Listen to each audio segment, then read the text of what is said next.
میں نہیں بلکہ اپنا دسترخوان وسیع ہوتا ہے۔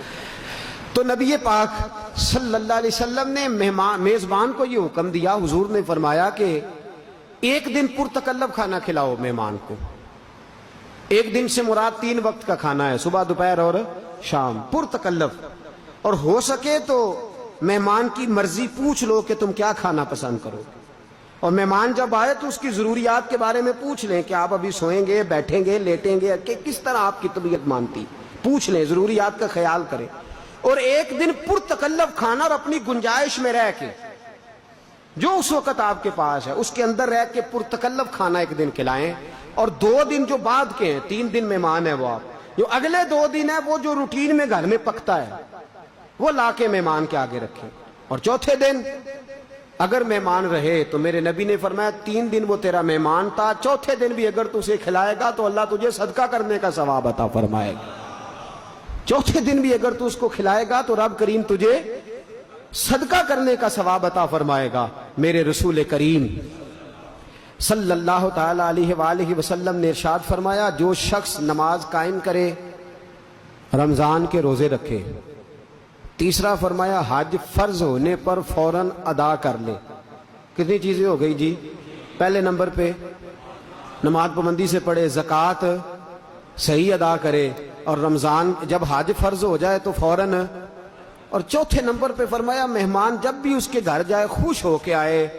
یہ بندہ جب قیامت کے دن اللہ کی بارگاہ میں جائے گا تو اللہ جنت کے سارے دروازے کھول دے گا، جس دروازے سے دل کرے داخل ہو جائے۔ مہمان نوازی نعمت ہے، مہمان نوازی اللہ کا فضل ہے۔ جب آپ کے گھر میں مہمان آئے تو آپ کا سینہ، دل، چہرہ کشادہ ہونا چاہیے، کھلا ہوا ہونا چاہیے۔ کھانے کی خواہشات کم کریں اور کھلانے کی خواہشات زیادہ بنا دیں، پیار کریں، محبت کریں۔ دیکھیں نا، صوفیاء نے جو خانقاہیں بنائی تھی ان میں لنگر خانہ قائم ہوتا تھا۔ وہ لنگر خانہ کیا ہوتا تھا؟ اس سے امیر غریب سارے کھاتے تھے، لوگ آتے تھے، اس لنگر خانے سے انہیں حسب توفیق کھانا ملتا تھا، چائے ملتی تھی، موسم کے مطابق بستر ملتا تھا، رہائش ملتی تھی، اس کو خانقاہ، وہ کھاتے تھے، بیٹھتے تھے، رہتے تھے، تربیت حاصل کرتے تھے۔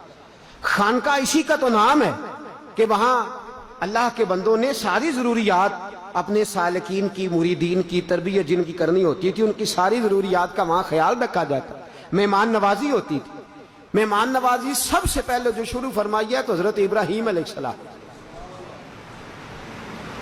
حیران ہو جائیں گے آپ بات سن کے، 3 وقت میں کوئی وقت ایسا نہیں ہوتا تھا کہ جناب ابراہیم بغیر مہمان کے کھانا کھائیں۔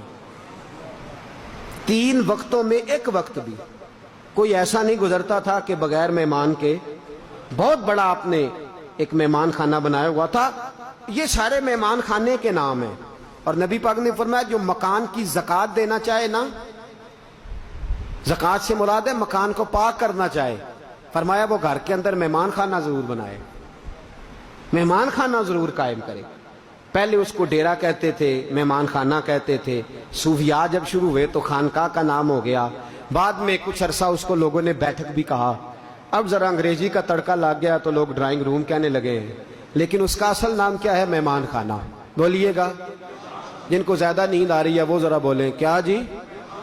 مہمان خانہ۔ مہمان خانہ ایک اچھا خوبصورت جگہ تھی، مہمان رہتے تھے، قیام کرتے تھے، کھاتے پیتے تھے، وہاں ان کے لیے پرائیویٹ جگہ ہوتی تھی، باہر الگ سے دروازہ ہوتا تھا، الگ سے نکل جانا، الگ سے ساری ضروریات، با پردہ سارا وہ نظام ہوتا تھا۔ میرے حبیب کریم صلی اللہ علیہ وسلم نے فرمایا، اب امام بہقی شعب الایمان میں لائیں، فرمایا سب سے پہلے مہمان نوازی حضرت ابراہیم نے شروع فرمائی۔ ڈھونڈا کرتے، اور کئی دفعہ ایسا ہوتا تھا کہ مہمان نہیں ملتا تھا تو حضرت ابراہیم روٹی نہیں کھاتے تھے۔ دیکھیے کیسا درجہ ہے، مہمان نہیں ملتا تو کھانا ہی نہیں کھاتے۔ وہ پیر آف مانکی شریف، بہت بڑے بزرگ ہیں سندھ کے، بہت اللہ کے بندے ہوئے، سلسلہ قادریہ کی بہت بڑی خانقاہ ہے۔ وہ آئے جب تحریک پاکستان چل رہی تھی پیر جماعت علی شاہ صاحب محدث علی پوری کے پاس، تو آ کے کہنے لگے پیر صاحب سے آدھی رات کو آئے تو رات 2 بجے ہوئے ہیں، سردیوں کی رات ہے، موسم ٹھنڈا ہے۔ تو پیر صاحب نے سارے گھر والوں کو جگا لیا، فرمایا مہمان آ گئے، اٹھو، تازی روٹی پکاؤ، تازہ سالن تیار کرو۔ سیدزادیاں اٹھ کے کھانا پکانے لگے، سادات کرام۔ اب ٹھنڈی لکڑیاں، بڑا مشکل ہو گیا۔ 1 ڈیڑھ گھنٹے کے بعد کھانا پکا، تو کھانا سجایا، ان کو پتہ ہی نہیں، بتایا ہی نہیں بظاہر پیر صاحب کو کہ لنگر پک رہا ہے. کھانا لگ گیا، اتنی دیر دودھ پیش کیا، کھجوریں پیش کیں جو اس وقت ماں حضر تھا. تو پیر آف مانکی شریف کہنے لگے حضرت جی آپ نے تکلیف کی، مجھے تو 20 سال ہو گئے، 20 سال ہو گئے، میں نے تو کبھی رات کو روٹی کھائی ہی نہیں. تو میرے ملت کہنے لگے حضرت جی آپ کو 20 سال ہو گئے، آپ نے کبھی رات میں کھائی نہیں، اور مجھے 60 سال ہو گئے، میں نے کبھی مہمان کو بغیر کھائے سونے ہی نہیں دیا. آپ 20 سال کو دیکھیں گے یا میرے 60 سال کو دیکھیں گے؟ تو حضرت امیر ملت نے بات کی تو وہاں جتنے لوگ بیٹھے تھے وہ کہتے ساری دنیا شش کرنے لگی، فرمانے لگے سید زادیوں نے آدھی رات اٹھ کے پکایا ہے تو کھائیں تو صحیح. پیر صاحب فرماتے میں بیمار رہتا تھا، مجھے ہضم ہی کچھ نہیں ہوتا تھا، رات کو کبھی نہیں کھایا تھا، اس دن میں نے جی بھر کے کھایا اور سید زادوں کے گھر سے کھایا اور خلوص سے کھایا تو اللہ نے میرے پیٹ کی ساری بیماریاں ہی دور فرما دی. 12 تکلیف تو مہمان نوازی، میزبانی سب سے پہلے حضرت ابراہیم نے شروع فرمائی. حضرت ابراہیم علیہ السلام دوپہر کے وقت نکلے مہمان ڈھونڈنے. کیا کرنے؟ یہاں آ جائے تو مصیبت بن جاتی ہے، انہیں ان جانا کدو ہے. وہ ڈھونڈنے نکلے، بندہ ڈھونڈ کے لائے، اس کو بٹھایا. اب وہ مشرک تھا. توجہ ہے آپ لوگوں کی؟ جب کھانے میں بیٹھا تو حضرت ابراہیم نے کہا بسم اللہ پڑھ.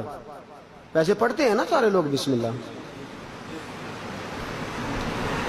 ناراض نہ ہوئیے گا. ویسے میں جب کھانے پہ بیٹھتا ہوں تو یہ میری غلطی سمجھ لیں آپ کہ میں تھوڑا سا چہرے دیکھتا ہوں، مجھے ویسے لگتا ہے، یہ میری کم عقلی بھی ہو سکتی ہے کمزور آدمیوں سے ان کا، مجھے لگتا ہے کہ بہت سارے لوگوں کی ابھی بھی عادت نہیں بسم اللہ پڑھنے کی. ناراض نہ ہوئیے گا، یہ ہو سکتا ہے مجھے لگتا ہو، ایسا ہو نہ. اگر نہیں، اللہ کرے یہ میری بدگمانی ہو، آج سے ارادہ کر لیں کہ بسم اللہ کی عادت بنا لیں گے اور کھانا کھائیں گے وہ والا جس میں بسم اللہ شریف شامل ہو. تو بسم اللہ نہیں پڑھی. حضرت ابراہیم علیہ السلام نے فرمایا بسم اللہ پڑھ. اسے بھوک بڑی لگی ہوئی تھی اور روٹی کی طرف ہاتھ بڑھاتا، اور بسم اللہ شریف پڑھ لے، پھر ہاتھ بڑھاتا، اور بسم اللہ تو پڑھ لے. تو کہنے لگا معاذ اللہ ثم معاذ اللہ استغفر اللہ. کہنے لگا جو اللہ کو مانتا ہی نہیں وہ بسم اللہ کیسے پڑھے؟ میں تو مشرک ہوں. جناب ابراہیم نے فرمایا چل پھر نکل جا کر، تو مشرک ہے تو یہاں کیا لینے آیا ہے؟ اٹھ کے چلے گئے. وہ مہمان چلا گیا تو حضرت جبریل آ گئے. کہنے لگے مجھے رب کریم نے بھیجا ہے. رب فرماتا ابراہیم کتنی عمر ہوگی آنے والے کی؟ یا اللہ 70 سال. تو فرمایا اس نے 70 سال میرا نام نہیں لیا، میں نے تو روٹی باندھنی کی.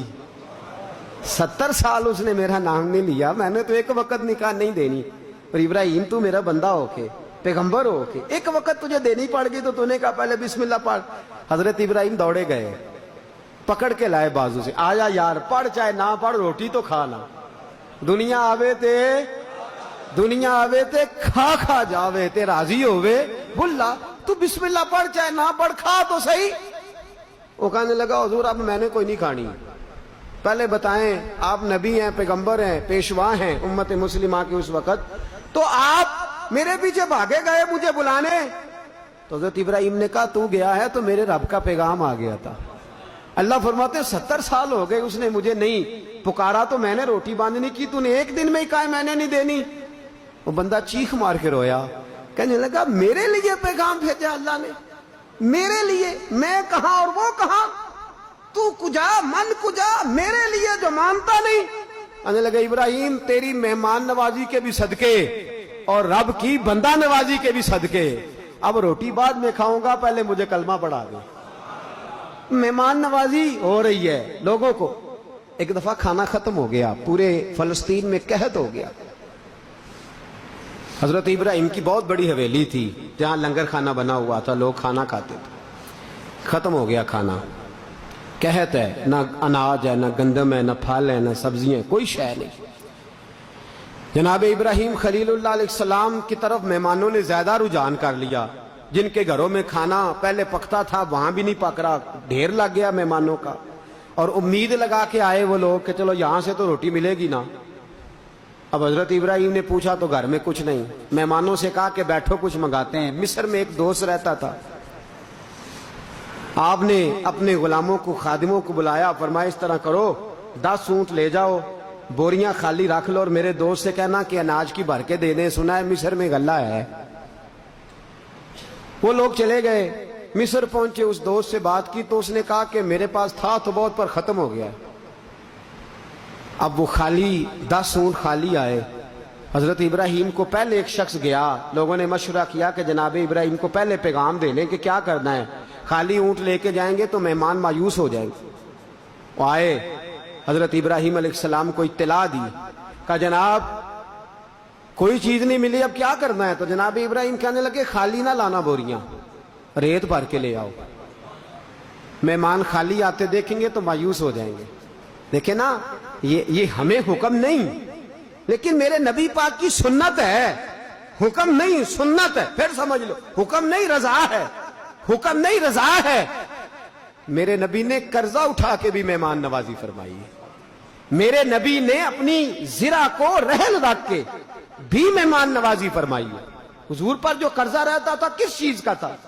گھر میں تو مہینہ چولہا نہیں جلا، لیکن مہمان آیا تو میرے نبی نے دل کھول کے مہمان نوازی فرمائی، قرضے اٹھا کے مہمان نوازی فرمائی۔ حکم نہیں دیا ہمیں کہ ہمیں یہی حکم ہے کہ تم اپنی پہنچ کے اندر رہ کے کرو، لیکن ادا اور ہے، حکم اور ہے۔ حبیب پاک صلی اللہ تعالی علیہ وآلہ وسلم کا طریقہ مبارکہ بھی یہی رہا۔ حضرت ابراہیم پر یہ